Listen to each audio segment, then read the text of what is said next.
السلام علیکم ورحمۃ اللہ وبرکاتہ۔ بسم اللہ والصلاۃ والسلام علی رسول اللہ، اما بعد۔ ریاض الصالحین کا آج ہمارا تیسرا باب شروع ہو رہا ہے الحمدللہ۔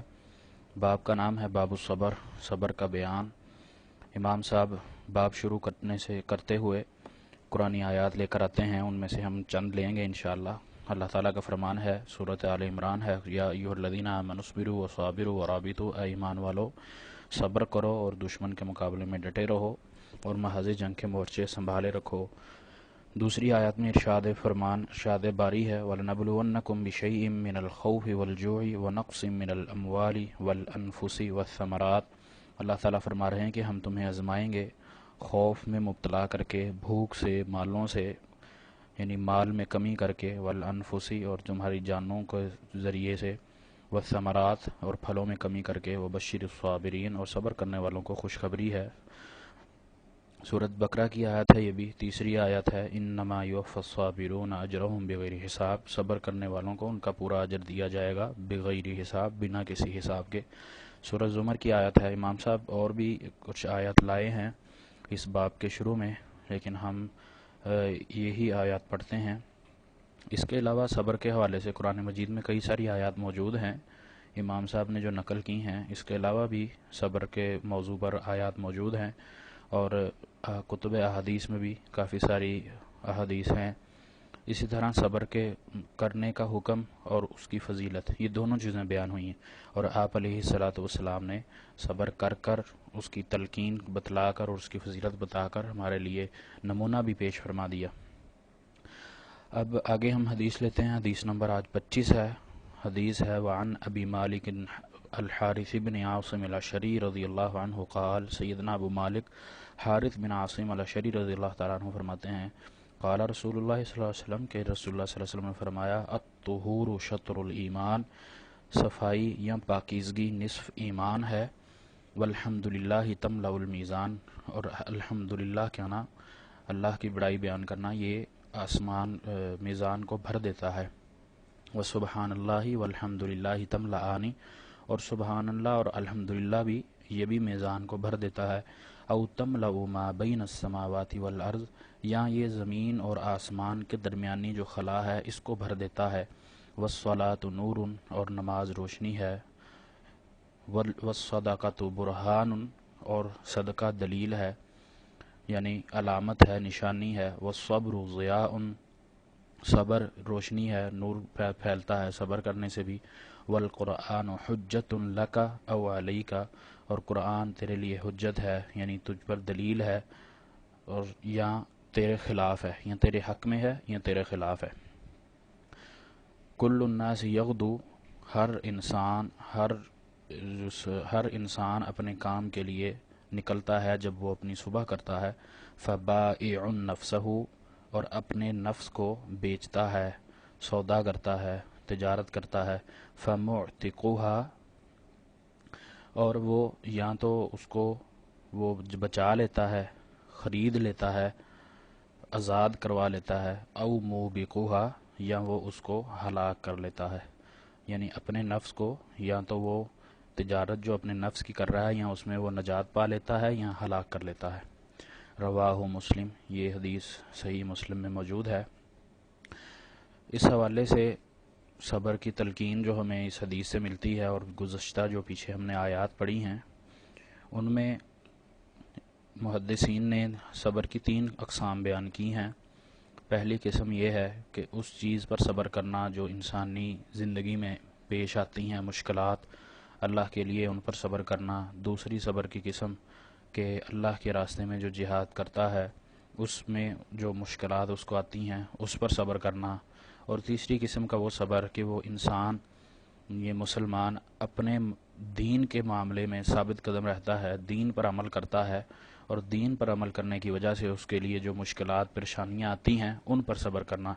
یہ تینوں قسمیں صبر کی ہیں، اور جن پر عمل کرنے سے اللہ تعالیٰ نے اپنے بندے سے وعدہ کیا ہے، اس کو خوشخبری دی ہے، جس طرح آیت گزری ہے، انما یوفی الصابرون اجرہم بغیر حساب، کہ اللہ تعالیٰ صبر کرنے والوں کو اتنا اجر دے گا جس کا کوئی حساب ہی نہیں رکھا جائے گا۔ تو صبر کی جہاں فضیلت بیان ہوئی ہے وہاں اس کی صبر کرنے کی تلقین بھی موجود ہے۔ اس حدیث میں جو پہلا ہمیں درس ملتا ہے وہ یہ ہے کہ انسان کو ہر وقت پاک صاف رہنا چاہیے، طہارت اختیار رکھنی چاہیے، کیونکہ انسان اگر 5 دفعہ نماز ادا کرتا ہے تو نماز کے لیے طہارت بھی ضروری ہے۔ اس میں بعض علماء نے ایمان بھی مراد لیا ہے، ایمان کے علاوہ یہاں نماز بھی مراد لی ہے کہ انسان جب طہارت اختیار کرتا ہے تو اس نے نماز پڑھنی ہوتی ہے، پاک صاف رہنا ہوتا ہے، اس لیے وہ پاک صاف رہتا ہے، طہارت اختیار رکھتا ہے۔ دوسرا جو ہمیں اس حدیث سے ملتا ہے وہ اللہ تعالیٰ کا اس امت پر جو خاص انعام ہے کہ اگر وہ چھوٹا سا عمل کرتی ہے تو اس کو بڑا ثواب ملتا ہے۔ مثلاً اس حدیث میں ہے کہ اگر ایک انسان الحمدللہ صرف کہتا ہے تو اللہ تعالیٰ اس کا اجر اتنا دیتے ہیں کہ وہ میزان کو بھر دیتا ہے۔ یعنی کہ انسان چلتا پھرتا اٹھتا بیٹھتا بھی یہ چھوٹے چھوٹے الفاظ سے اللہ کا ذکر کرتا رہے، جس طرح حدیث میں ذکر ہے الحمدللہ کے الفاظ ہیں اور سبحان اللہ کا بھی لفظ موجود ہے، تو یہ چھوٹے چھوٹے الفاظ اگر وہ چلتا پھرتا اٹھتا بیٹھتا پڑھتا رہے تو ان کا ثواب اللہ کے ہاں بہت زیادہ ہے۔ اسی طرح نماز کی ترغیب دی گئی، نماز کو نور قرار دیا گیا کہ انسان نماز پڑھے، اور اسی طرح نبی صلی اللہ علیہ وسلم کا بھی فرمان ہے کہ انسان سے پہلا سوال نماز کے بارے میں ہوگا، حقوق اللہ کے لیے۔ اور پھر یہ نماز ہے، یہ انسان کو برائی سے بھی روکتی ہے۔ اگر انسان اپنی روزمرہ کی مصروفیات میں نماز کو لازمی پکڑتا ہے، لازمی کر لیتا ہے، تو اس کے کئی سارے معاملات ہیں جن سے وہ رک جاتا ہے، وہ برے کام، شیطانی وسوسے اور شیطان کے بہکاوے میں آنے سے بچ جاتا ہے۔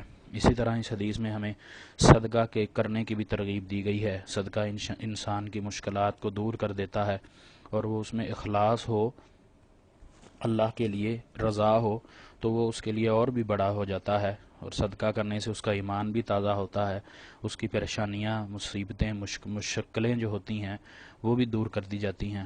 پھر اگر کوئی مشکلیں ہوتی بھی ہیں تو اس کو صبر کرنے کی بھی تلقین دی گئی ہے کہ صبر جو ہے وہ اس کے لیے نور بن جاتا ہے، اس کا ہتھیار بن جاتا ہے، اس کو استقامت اللہ تعالیٰ دیتا ہے، اپنے دل کو وہ سمجھاتا ہے جس مصیبت پر، تو وہ اس کو اللہ کی طرف سے صبر ملتا ہے، اور صبر کرنے کا جہاں اس کو دنیا میں فائدہ ہوتا ہے وہاں اس کے لیے آخرت میں بھی اس کا ذریعہ نجات بنتا ہے۔ اسی طرح اس حدیث میں اللہ کے نبی علیہ السلام نے قرآن کے بارے میں فرمایا، قرآن حجت بن جائے گا انسان کے لیے یا انسان اس پر حجت ہو جائے گا۔ اس سے مراد یہ ہے کہ اگر ہم قرآنی تعلیمات پر اپنی زندگی میں عمل کرتے ہیں تو یہ ہمارے لیے دلیل ہو جائے گا، اللہ سے ہماری سفارش کرے گا، اور اگر ہم اس سے اعراض کریں گے، دور ہوں گے، اس پر عمل نہیں کریں گے، تو اسی قرآن مجید کے ذریعے اللہ تعالی ہمیں جہنم میں لے جائے گا، جہنم کا راستہ ہمیں دیکھنا ہوگا۔ تو اس لیے یہ قرآن والقرآن حجت لک و علیک کا ارشاد فرمایا گیا ہے۔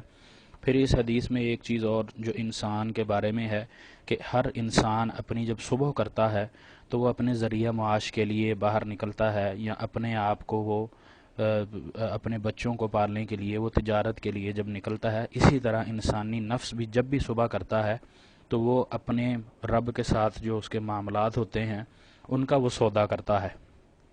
اگر تو وہ دن بھر نیک اعمال کرتا ہے تو پھر وہ فائدے میں رہتا ہے، اس کا نفس نجات پا لیتا ہے۔ اگر وہ دن بھر نیک اعمال نہیں کرتا تو وہ گھاٹے کا سودا کرتا ہے، گھاٹے کا سودا ہونے سے اس کے نفس کو نقصان ہے اور وہ اپنے نفس کو ہلاک کر لیتا ہے۔ اب اس سے وہ دنیا میں اس کے معاملات درست نہ رہیں یا آخرت میں تو جب اس کا حساب ہونا ہے اس وقت اس کو جزا سزا ملنی ہی ملنی ہے۔ تو انسان کے اپنے عمل سے دنیا کی زندگی پر بھی اثرات مرتب ہوتے ہیں۔ اگر وہ اپنی روزمرہ کی زندگی کو نیک اعمال میں لگاتا ہے، نیک طریقے سے گزارتا ہے، اللہ کے نبی علیہ السلام کے بتلائے ہوئے طریقے پر گزارتا ہے، تو وہ اس کے لیے دنیاوی زندگی بھی آسان ہو جاتی ہے، اور آخری زندگی تو انشاءاللہ آسان ہے ہی ہے۔ اللہ تعالیٰ سے دعا ہے کہ اللہ تعالیٰ ہمیں صحیح سمجھ کر عمل کرنے کی توفیق عطا فرمائے، اور ہمیں جو مشکلات پریشانیاں ہوں اپنی اس زندگی میں ان پر صبر کرنے کی توفیق عطا فرمائے، اور اپنے وہ بندے جن کے بارے میں اللہ نے خوشخبریاں سنائی ہیں ان میں ہماری بھی شمولیت کر لے۔ وما توفیقی الا باللہ علیہ توکلت و الیہ انیب۔